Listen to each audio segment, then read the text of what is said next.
and again, it's Nickel Day at Rocky Glen. Ain't I so okie dokie, don't you know? Round and round again, it's Nickel Day at Rocky Glen.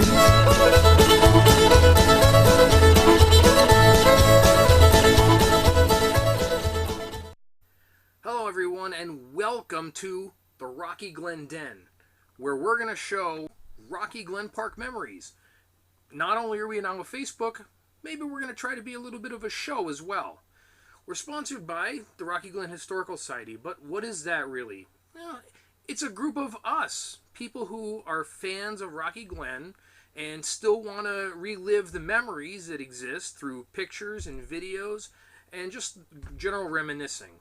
My name is Andy Zahorski, or sometimes known as Zeke, and maybe you've seen some of the videos that I've been in. I've done train videos with Jason from JP Videos. I've done tours at the park. I usually do it once a year. And we do lots of videos like that. So this is going to be the first video, and hopefully a long line of videos about the park. It could be about history. It could be about individuals. It could be about the myths of the park. It really could be on anything. I'm open to topics to discuss them. I know in the future I'll be doing a video about the Mountain Dips coaster, which is right here over my shoulder, because we're coming up on its 100th anniversary, 100 years ago. So next year in 2020 will be its 100th anniversary of it being built at Rocky Glen. So I'm working on a video for that. I don't plan on making videos every week or anything like that. I'd like to have some content, freshen up the group. You know, we do run out of pictures eventually. We got to get more pictures, more videos. That's what we're looking for. So if you've got them, if you don't know how to do them, upload them, you don't know how to take a video or translate the videos to today's technology, instant message me, direct message me, get in touch with me. We'll get it up. We want everybody in the group to be able to see the videos. We're non-profit. We're not trying to make money off anybody's videos or anything like that. We just like to talk about the history of the park. So what are we doing today? So today's video is a very interesting video. It's a little bit of technology that I've learned how to use recently, and it basically shows you two pictures in one. So I'm going to elaborate a little bit with that. Those of you who know who the Avengers are and have seen the recent movie with Infinity War and Endgame, the villain is known as Thanos, and he uses a stone, which are the Infinity Stones, and one of those is the Reality Stone. So I'm going to show you a quick clip right here.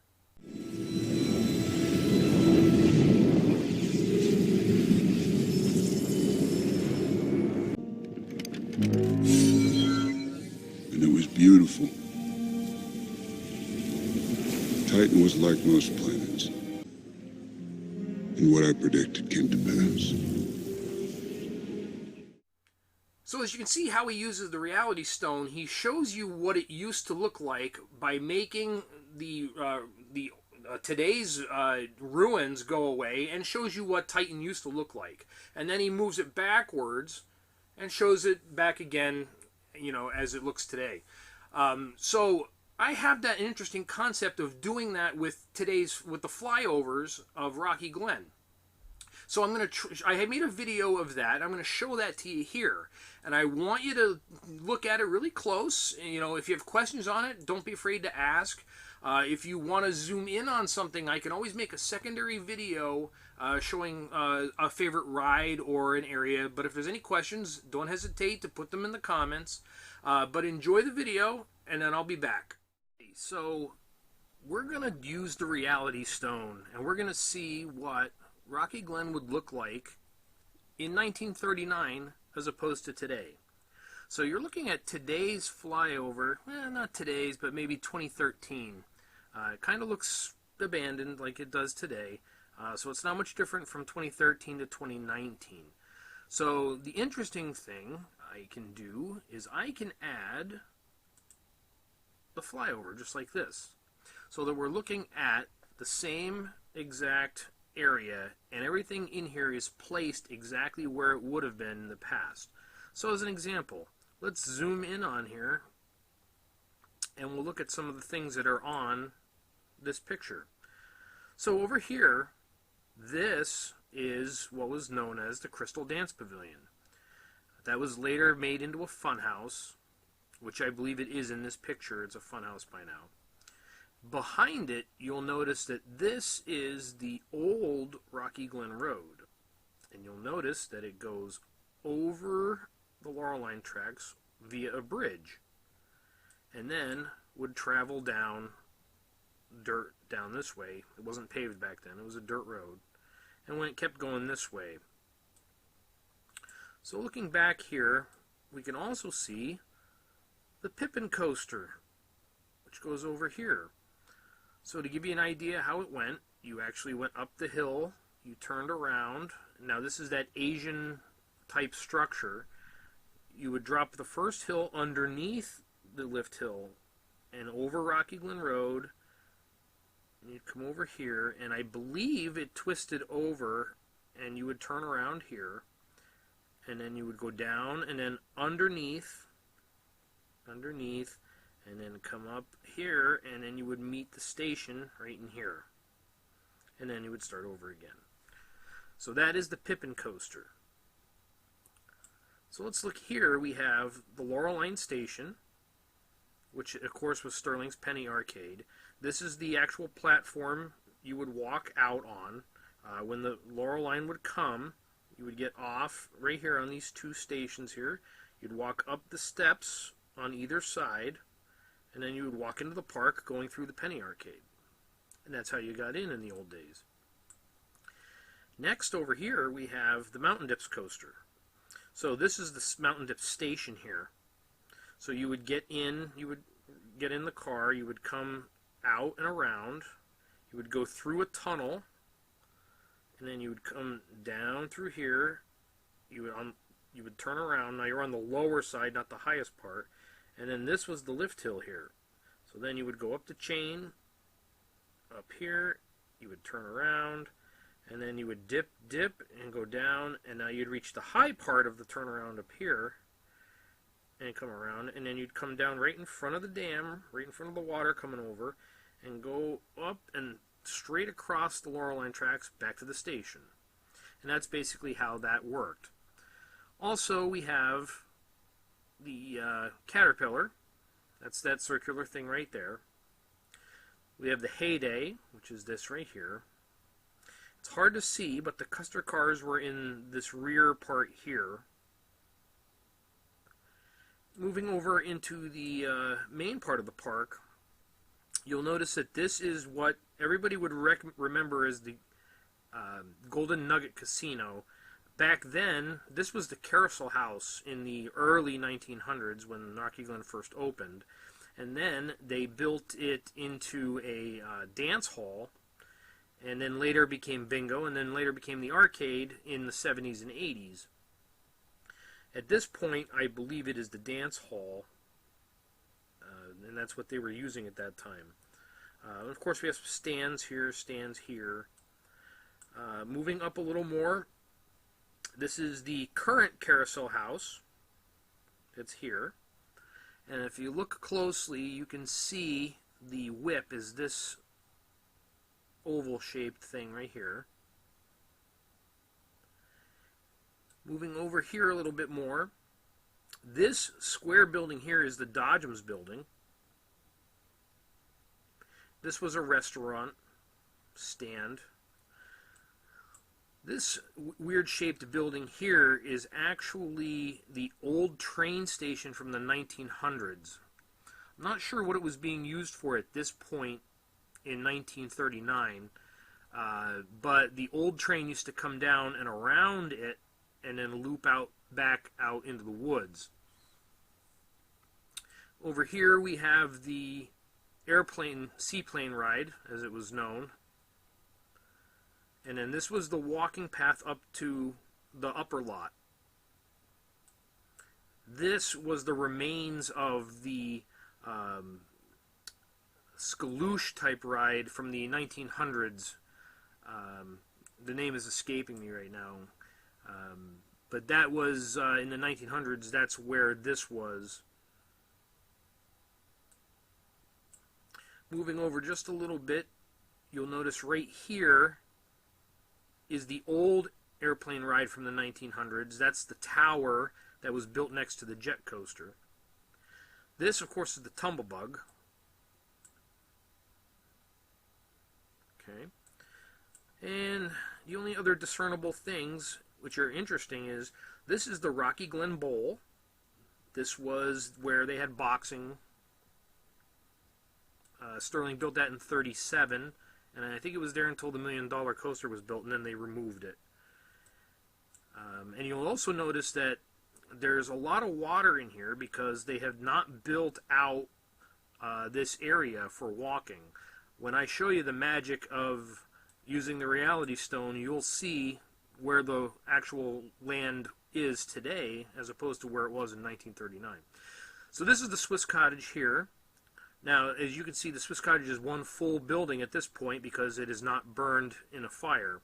Most of us remember the Swiss Cottage as being just this side over here, but it actually was this big. It's a very large building. And of course, there's docks. You can actually see out here, this is where Sandy Beach is, the old boathouse or lake house that you would change in. Some platforms out in the water. And over here, you can see the outlet.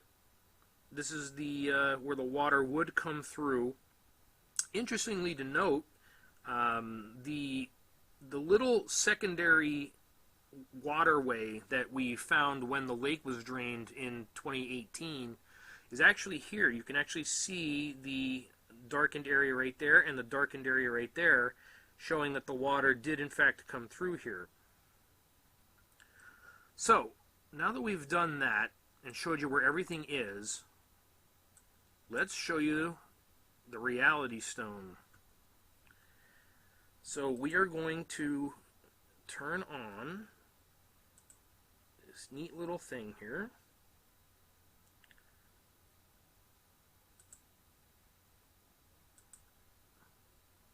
And this will allow me to literally peel back the picture, and we can look at today versus the past. Now I'm going to kind of go slow, and I will zoom back in so we can see it clearly, but I wanted to zoom out so you can see most of the entire park as I do it.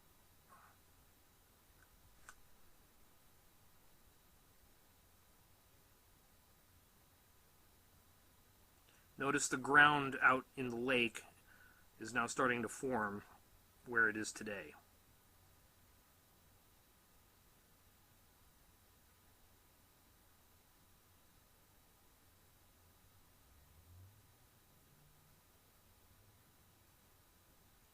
Pretty interesting. And of course, turning it back off and bringing 1939 back in,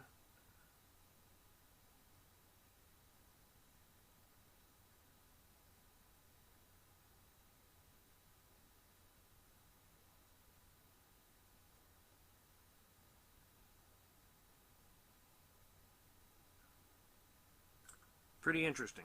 So I'm going to zoom in a little more, and I'll get closer so you can see some more things. So, and again, this is the Fun House, the Loreline Station, the Golden Nugget Casino. So, and here it is being pulled back again.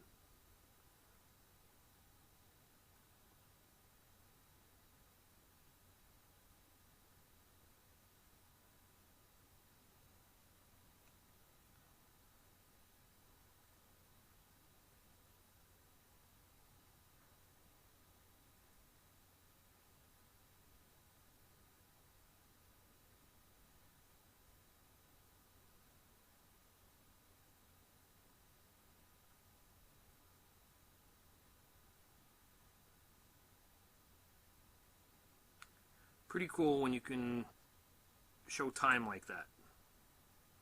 So I'm going to show you one other one for today. And this one's going to be the 1981 photo. So let's zoom out a little bit and we'll look at 1981. So some of the things of note. I believe that this is the Indy 500 here. I could be wrong on that, but it sure has the same look and feel of that. This here is the antique car tracks, and you'll notice it looks like an S shaped, or a thick S. If you made a puffy S written out, that's actually the shape of the track itself, was an S.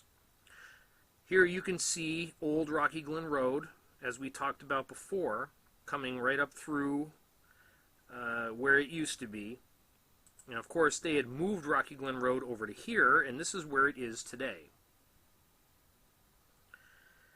So the Laurel line was already gone, obviously, by January 53, so there really is nothing down on the lower part except for parking. So we have kiddie rides were in these areas here. Again, the Golden Nugget is here, which hasn't changed. That's the oldest building there was in Rocky Glen since 1904. This was the park office. This is the carousel. Other ones to note, this is the jet coaster is here. It's this giant bow tie. This was the pavilion. The Dodgems building is this here.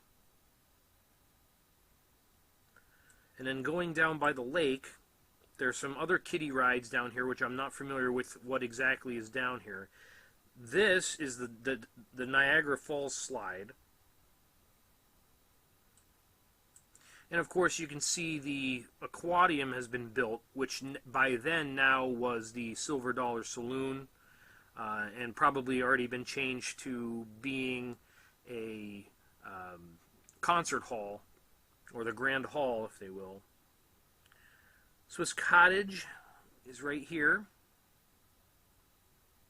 And of course these are various buildings that were down there in Ghost Town's area. And again, you can see the land is built out a little bit. Move it up here a little more, you see there's Sandy Beach. There's things out in the lake to swim on. These were pavilions that are in here. The upper lot, regular parking lot. So let's use the reality stone. We'll see what it looks like.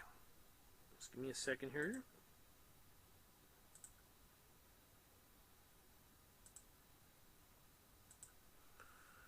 Alright, let's go from a distance and we'll pull it back.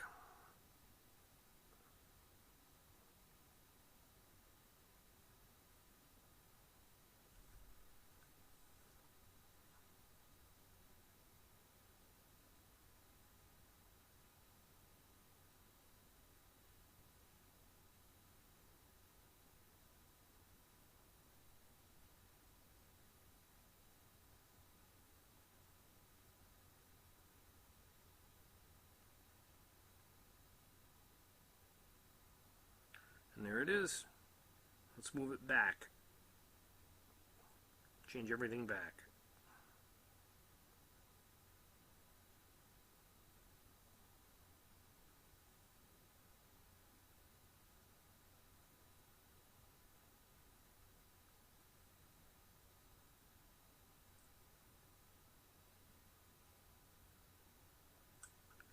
Pretty neat concept to do that. One last thing I'll show for this video is I'm going to show you the old layout of 1901 that I have for some of the land, so it's pretty interesting.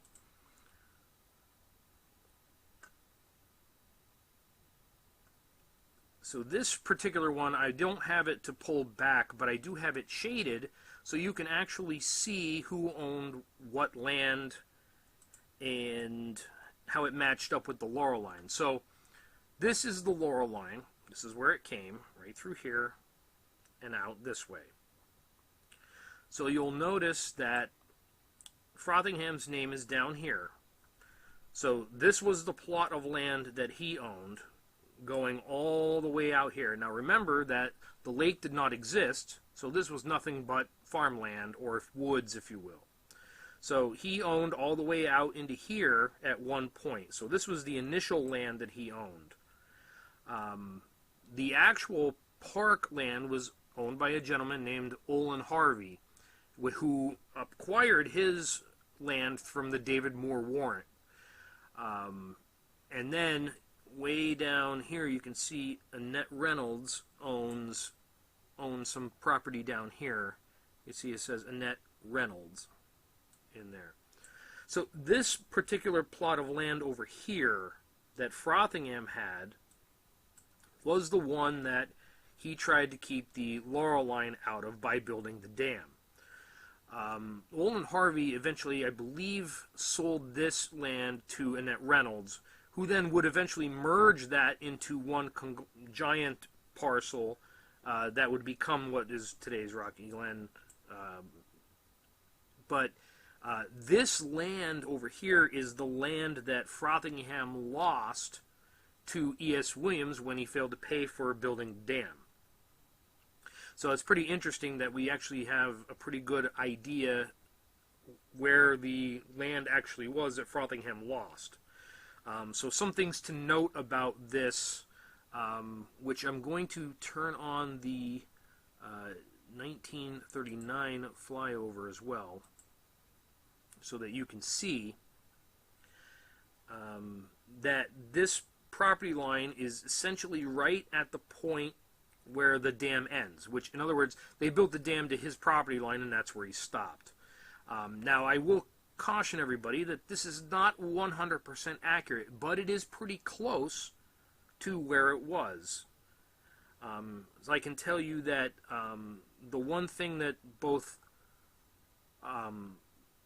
Frothingham, and then he lost to E.S. Williams, but then Frothingham owned this half, so when Rocky Glen was two halves here, Nowlin and Jennings bought this half, and then Sterling would eventually own this by 41.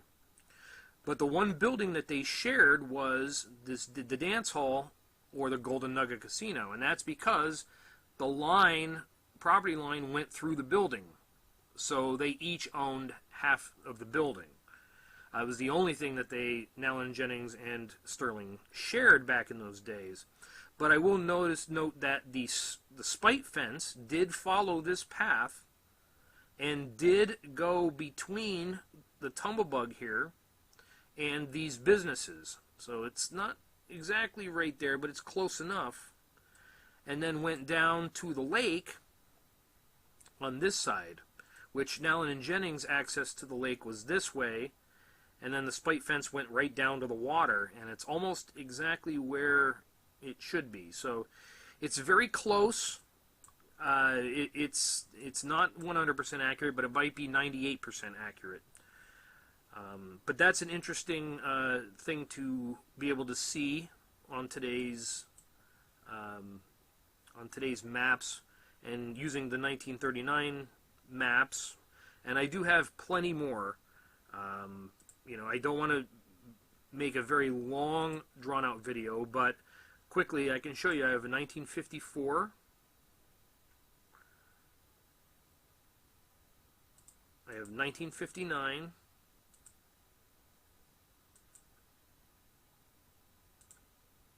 1962, which I will do another video on 1962 because it's actually pretty interesting. 1969,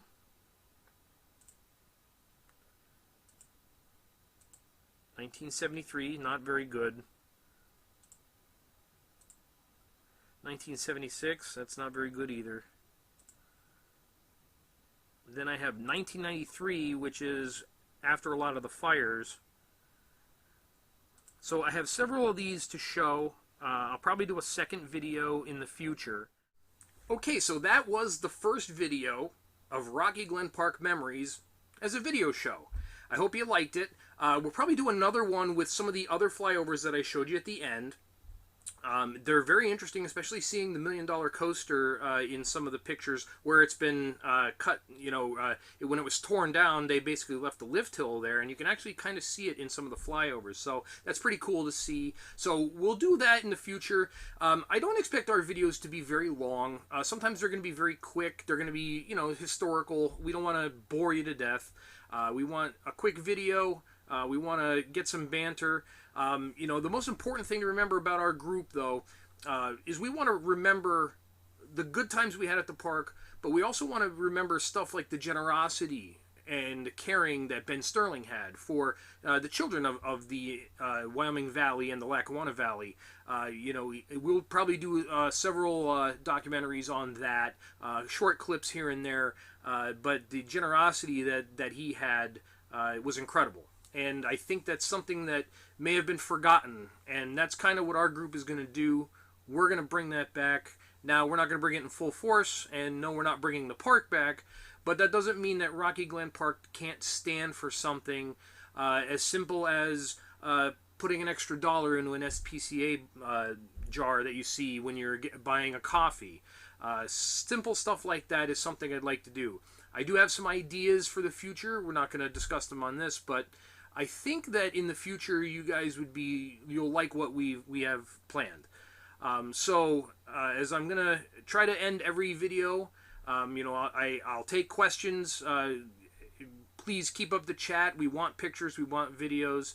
But always remember, all roads lead to Rocky Glen. Take care. We'll see you next time. We went around time and again, it's Nickel Day at Rocky Glen. Hey na, hey na, hey na, so okie dokie, don't you know? Round and round again, it's Nickel Day at Rocky Glen. Hey na, hey na, hey na, so okie dokie, don't you know? Round and round again, it's Nickel Day at Rocky Glen.